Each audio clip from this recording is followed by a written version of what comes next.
Happening a lot. Creativity. Isaac, Plot, your yawns look like you're screaming. He was over here yawning. He was like, That smelled really bad, Carson.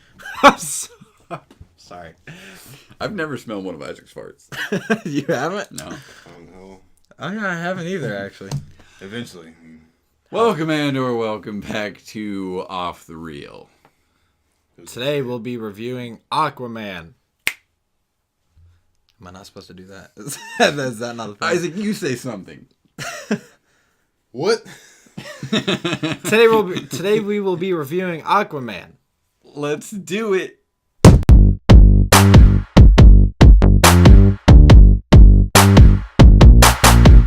Fishman. Aquaman kind of follows up on Justice League, but more so just reintroduces us to the character of Aquaman and expands on his mythology in a classic little mano-a-mano, king versus king, brother versus brother for the throne. Yeah, so Aquaman, his brother, wants the throne, take over the surface world, and destroy it. He's going to stop that with the help of Mera. And that's about it. He's got to find the Trident of Atlantis. Creativity. Carson. Are you giving it a point? Yep. Yes. Interesting. I gotta think about this one. This one's gonna be hard for me. I'm not. You're not? No. It didn't do anything besides it just looking amazing, which we'll get to that. But besides all that, it didn't really do anything. Well, I'm more following the Aquaman the storyline of it for creativity. That goes in plot. Okay, no, I do not give it my point for creativity then. Okay. Since both of you have not, allow me to throw something out there. Okay. I'm not trying to vie for DC. I'm judging this one really fair. Okay? I'm just throwing that out there. Judging this one really fair. What I want to say for creativity, again, I still haven't decided if I'm giving it my point. This movie throws in a little bit of B-movie. You know? It throws in scenes where it intentionally goes for a B-movie feel.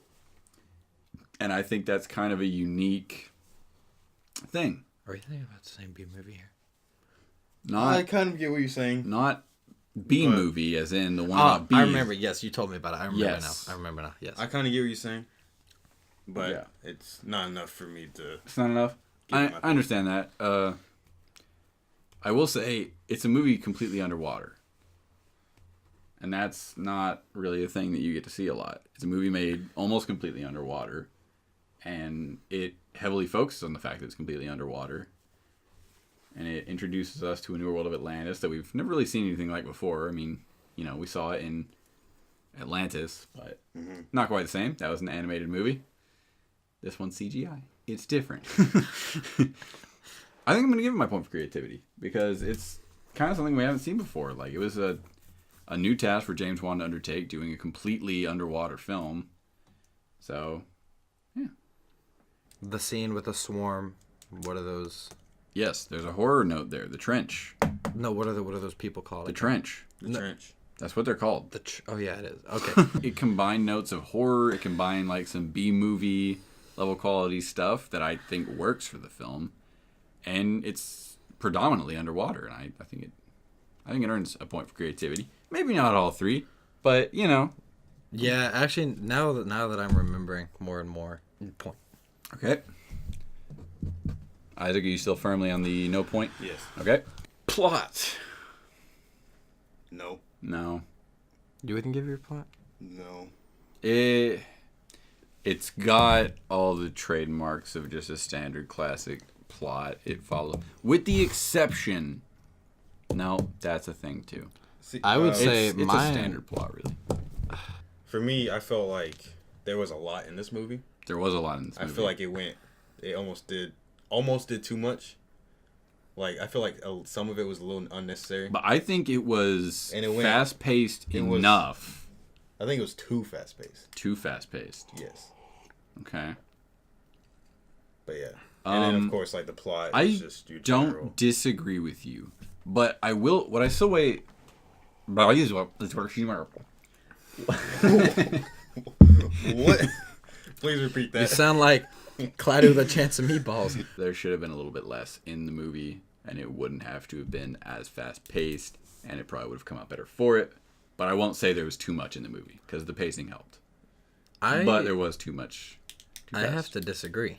Go for it. With Black Manta, they made that scene, the whole fight scene with him, long enough to like matter. But then his death was, or his presumed death was like fast. They didn't focus on his death too much to make it seem, make it that much longer to make Quit him saying seem like death. the main. Presumed. He comes back in the post-credits scene. Presumed. Say defeat. Defeat. Yes. Okay. Defeat. Yeah, I'm not giving my point for plot. I still give it my point. All right. Told you I'm being fair. So we're at 1 point. Characters. I'm going to give him a point here, man. I'm not. I like Aquaman. Aquaman is a beast. Okay. But I think, for me, because it was too fast-paced, it's like I didn't get enough character development. From who? From, like, everyone. Like, all the characters, like, I didn't get enough. Like, especially with, like, Aquaman and Mira's, like, relationship. And, like, I didn't feel like it was fleshed out enough. Right. Which, I mean, that's because it's too fast-paced. Like, you can't, flesh out. You can't have that much character development. And I think that's where it falls. I'm gonna have to say the same thing, because you already know that I didn't think the jokes were very good. That's dialogue. Yeah, I'm just referring to that. Like, it was instead of focusing on character development, I feel like the rest of it was filled with empty jokes, other than focusing on the actual character. So I won't give it my point. I think the acting was good enough. Jason Momoa was a beast. That's my man. He's a man. Jason Momoa was a beast. Amber Heard was good. Mm-hmm. Patrick Wilson really surprised me. Yeah. Willem Dafoe was good. The guy's name, who I'm not going to try to pronounce, that played Black Manta was good. Mm-hmm. Well, there was some acting issues I had with some of Black Manta, and when Aquaman was a teenager. But yeah. I'm just like nitpicking. Like, overall, the acting was good, but like, remember when Aquaman was a teenager and he was with? Oh yeah. Like, that rough. Acting was horrible. That's pretty. I bad. was like, oh my god. Especially the teenager one. That was. I was like, what I'm saying though is, I think some of those moments are purposeful. Some moments felt purposeful to me. I'm talking like little injections of B-movie stuff. Like, I get that with the comedy, but not the. Like, going what Isaac said, like when he was a kid, especially that one scene when he was a teenager being trained on the beach. Yeah, that one was I could tell the teenager was actually trying to act, but it was terrible. The acting from whoever played him. Yeah, it was so bad. It was awful. I'll accept that. For me, there weren't any memorable quotes. There wasn't. I didn't come out of there thinking, "Oh, when he said this," it was other, and like the jokes, I didn't really like it. I won't give it my point for dialogue. There was a lot of exposition happening in the dialogue, so I won't give it my point. No. Nothing was memorable. But the visuals, yeah. It looks stupid good. It is stupid good. It's amazing. Like, the undersea battles, Atlantis itself. Everything. I like the desert stuff. Jason Momoa looks good. I like Amber Heard looks good. I like the trench. Oh, yeah, the trench. That's some. Thank you. The visuals of the trench. James Wan's a horror director from his start. Yeah. But man, that trench scene was good. It was. Like, when you see him going down, like, through the water that you see in the trailer, and like they're swarming after him. I was like, that's a lot of trench. And then you see like, the lightning strike, and yeah. it shows all the visuals. And what I'm going, Dylan, we actually talked about this in the car. With the trench, when the lightning flashes. I was about to bring that up. Yeah, do you want to talk about it, or does it matter? I'll go ahead. I want to know what you're going to say now. I'm going to say what you were going to say. It was, instead of just looking like basically a swarm, you could tell there were each individual. That was what I was going to say. Like, whatever they're called. You could feel the amount of creatures that were coming. It wasn't like the robots in the Matrix or whatever, where you just see like a crazy swarm of whatever. Like, you could you could feel all of these creatures around them, and you could just see it like it was there. I think it was good having them kind of fight them on the boat first. Yes. So there's like, you got each individual one, Yeah. and then you multiply that by whatever. Mm-hmm. So And even in that scene, like, you mainly saw, like, incorporating the lightning with that scene, you mainly saw him when, like, the lightning flashed. That's when you saw it. Yeah. And it was full point for Vigil for me. The one area where I will say the visuals lack is immediately after that, when they go into that vortex thing. I hated that. That was like, I'll say it right now, that was my least favorite sequence in the movie. When they were in the vortex, it seemed like just stupid and pointless to me. Mm-hmm. I've seen a lot of hate for this movie, and some of it came on the soundtrack. There's a moment in the soundtrack where I was like, why? It was like when they first went to the desert, and it started playing like Pitbull. Oh yeah, Pitbull Africa. Yeah. And I was like, I heard about that before I went in the movie, and I was like, oh, that sucks. But I was like, I got in what are we doing playing this music right now? I didn't mind it that much. When I first heard it, I was like, what? Yeah, I didn't mind it, but I'm with Isaac. I feel like like they could have easily just picked any other type of soundtrack. Yeah, I mean, I get that they were trying to like introduce, they're here, they're in the desert now. The movie's about to get fun, and I get that they were trying to introduce that, but right when they were still in the middle of the desert, no, I didn't really like it. Mm-hmm. It didn't feel right for the movie, but overall, the soundtrack is good. Right. It just had a little issue. Probably won't give it my point for tone. Because the B-movie stuff does nix that a little bit. There's some tonal issues with far as like, I don't know, and with the dialogue going into it too, and like, I don't know. It was a little flip-floppy as far as tone. I get what you're saying. I won't give it my point. All right, yeah, so definitely Impact. Yes. For the most part, it has revitalized the DCEU to the general public. A little bit. We're getting there. It also finally made people understand that Aquaman isn't stupid. He's good. And he's a lot buffer than you think he is. He's a good hero. He's just not talked about that much. He's forgotten. Opinion point.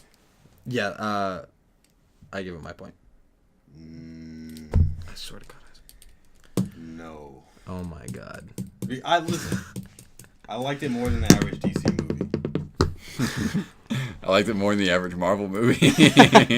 But I don't like. It's not. No. Why? Explain. Explain what? You're just all you gave us was that it's not your average DC movie.